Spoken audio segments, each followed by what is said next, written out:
故意！巴山的独门剑阵，当真惊魂。这些里面到底是谁啊？可又是谁？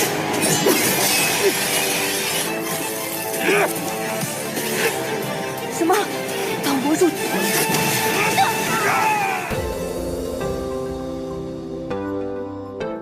Halo guys, kabar kalian gimana hari ini? Semoga dalam kondisi baik-baik saja ya.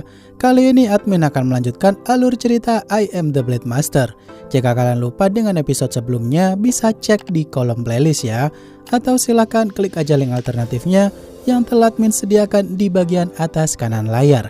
Baiklah, tanpa berlama-lama lagi di opening, inilah alur cerita kelanjutannya. Setelah kemarin Yang Ren OTW pergi ke kota berikutnya untuk bisa segera sampai ke Sekte Xuanzhen, di sini tuh Yang Ren masih aja didandani oleh Nona Chu jadi buruk rupa seperti sebelumnya. Takutnya nanti bakal jadi repot lagi jika orang-orang tahu kalau Yang Ren adalah buronan Pavilion Changfeng. Di momen itu, Yang Ren yang ngambek kepada Xiaoye karena dia setuju dengan idenya Nona Chu. Xiaoye pun berusaha membujuk Yang Ren kalau nanti malam dia akan diajak pergi ke pesta makan.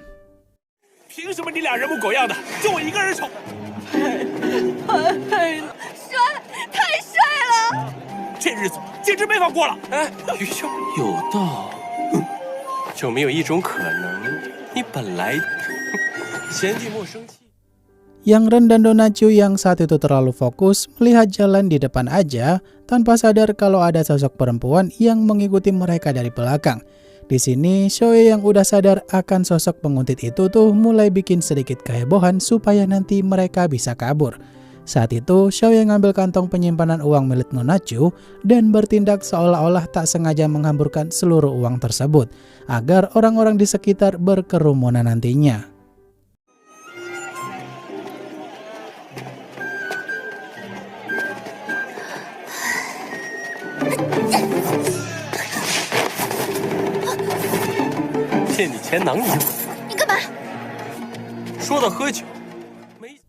Semua orang yang langsung auto memungut uang milik Nona Chu yang pada berjatuhan di sana. Kekacauan itu pun dimanfaatkan dengan baik oleh Xiaoye untuk ngajak kabur Yang Ren serta Nona Chu kala itu. Kemudian si penguntit yang naik ke bagian atas rumah para warga untuk mencari keberadaan Yang Ren. Ternyata Xiaoye langsung menyerang si penguntit tersebut secara diam-diam tapi tak berhasil bikin dia tumbang.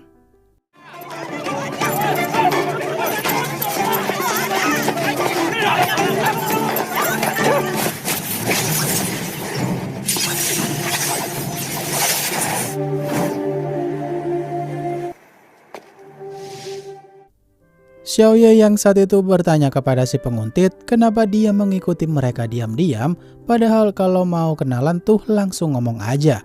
Kata si penguntit, apakah sosok pelukis terkenal seperti Xiaoye semiskin ini, sampai-sampai jual belahan dada dengan pakaian seperti itu. Di sini Nona Chu yang sadar kalau si penguntit tersebut adalah kakak seniornya, dia pun langsung memeluknya karena lama tidak jumpa.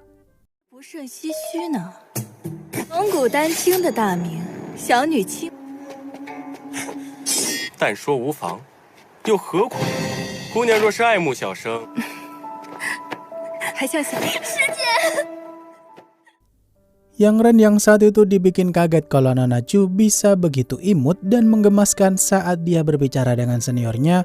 Kata senior Nona Chu tuh untuk saat ini dia jangan terlalu bicara keras-keras karena ini adalah masalah sekte mereka. Kemudian Nona Chu pun mengancam Yang Ren dan Xiaoye agar tak membocorkan info apapun yang mereka dengar. Setelah itu Nona Chu pun dapat info kalau guru mereka udah berhasil ditemukan. Tapi sayangnya sekarang kondisinya tuh terluka parah. 是那个对我非打即骂的恶毒女人吗？那我看到你太高兴了吗？门中之事不足为我。什么？你说师傅他？你二人若将今日之事传扬。 Xiaoye yang saat itu berpendapat kalau dari lokasi pertempuran Sekte Pedang sebelumnya, tak jauh dari wilayah Pavilion Changfeng, kemungkinan sih terlukanya guru mereka tuh besar kemungkinan ada sangkut pautnya dengan Pavilion Changfeng. Kemudian Nona Chu yang diajak balik oleh seniornya karena dia udah khawatir banget dengan keadaan sang guru.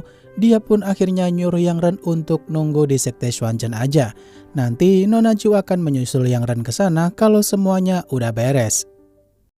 以维持刀剑两派间的平衡，长风阁提出要压制逼视。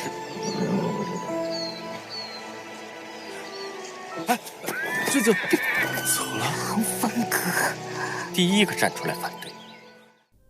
Di sisi lain, utusan Qi yang dapat laporan dari Tuan Qinmeng kalau tugasnya menghabisi anak buahnya Zhao Feng kemarin tuh udah beres. Kini utusan Qi nyuruh Qinmeng untuk menangkap Yang Ren yang keberadaannya mungkin tak jauh dari kota batu.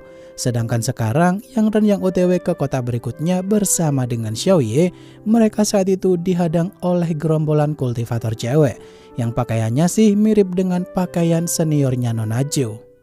不劳烦令史担忧，若此阁主很不高兴，秦盟主劳师动众。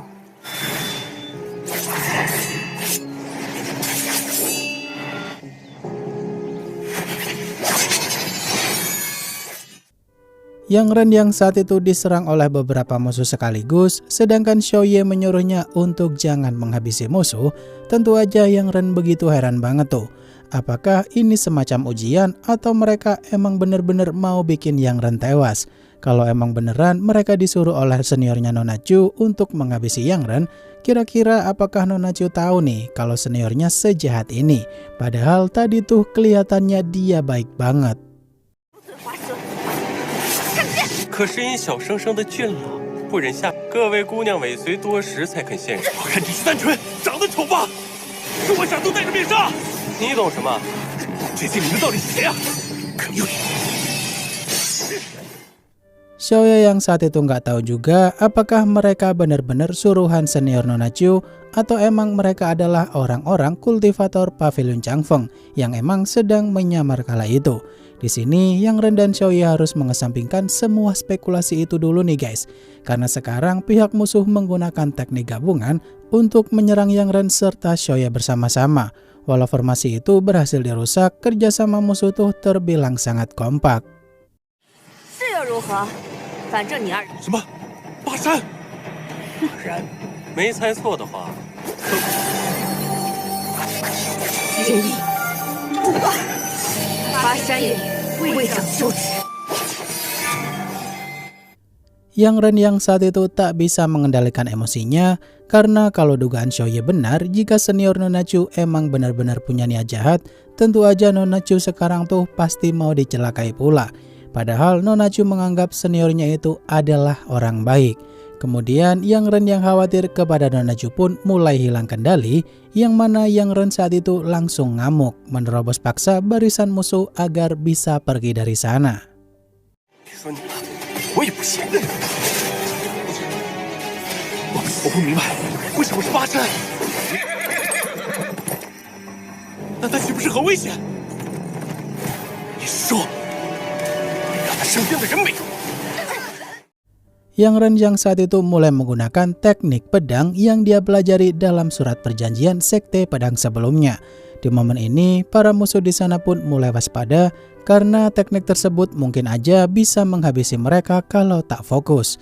Kemudian Yang Ren yang bikin para musuh terlempar, mereka pun menyelaraskan tempo serangan mereka secara bergantian, yang mana serangan kali ini tuh berfokus pada persendiannya Yang Ren.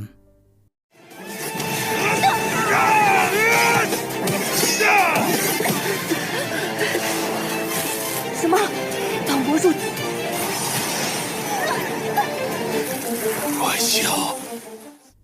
Di sisi lain, Nona Chu yang punya firasat buruk kalau Yang Ren kenapa-napa, seniornya pun nyuruh Nona Chu untuk segera pergi ke tempat guru mereka dulu. Karena Yang Ren udah ditemani oleh Xiao Ye yang pastinya aman banget. Kenyataannya sih Yang Ren kala itu mulai hilang kendali dan serangannya pun gak karuan. Pada akhirnya kodam pedang iblis pun mulai terbentuk dan mulai menyerang siapapun yang mendekat. Termasuk Xiao Ye yang saat itu mau menyadarkan Yang Ren.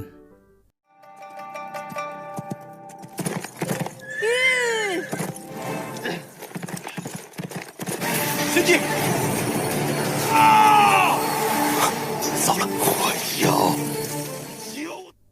Di sisi lain, senior Nona Chu yang berusaha membujuknya agar tak perlu khawatir dengan keadaan Yang Ren. Di momen itu sih Xiaoye benar-benar dilema banget. Mau bantuin Yang Ren tapi dirinya udah kelelahan pula. Kemudian para musuh pun yang mulai bersatu rame-rame menyerang Yang Ren bersamaan. Mumpung Yang Ren ini tak bisa fokus karena hilang kendali. Di waktu bersamaan datanglah Zhao Fengqi menolong Yang Ren di sana dan menghempaskan semua musuh.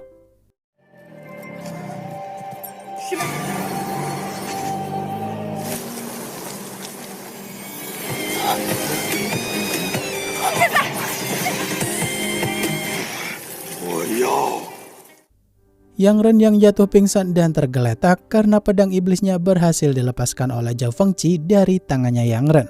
Di sini Zhao Fengqi akan mengamankan Yang Ren ke suatu tempat dulu karena Zhao Fengqi mengira jika Xiaoye ini bukanlah orang baik. Tentu aja Xiaoye yang baru pertama kali ketemu dengan Zhao Fengqi pun tak percaya juga kalau dia berada di pihaknya Yang Ren, di mana mereka berdua saling tidak percaya kalau benar-benar peduli dengan Yang Ren. 原来是螳螂捕蝉，黄赵帮主，您这时候，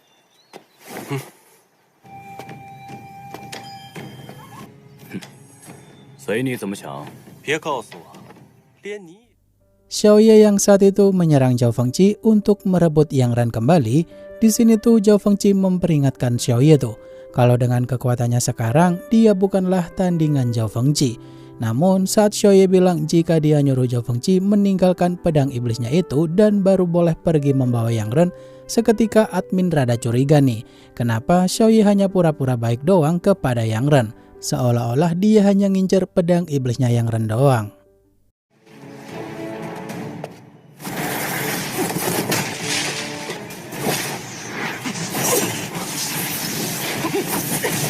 Zhao Fengqi yang saat itu mengeluarkan pedangnya dan langsung bikin Xiaoye terkapar. Xin pun beralih ke tempat utusan Qi saat ini, yang mana dia udah tahu tentang kabar Yang Ren sekarang.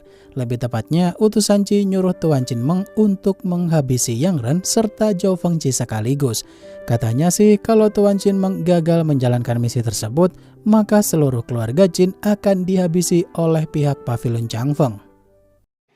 对了，杨任你，令师放心，秦某这里我已派人引出了赵风起，很好，一石二鸟，一箭。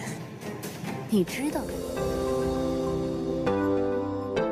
Wah, menurut kalian yang baik ini Zhao Fengqi atau Xiaoye nih guys?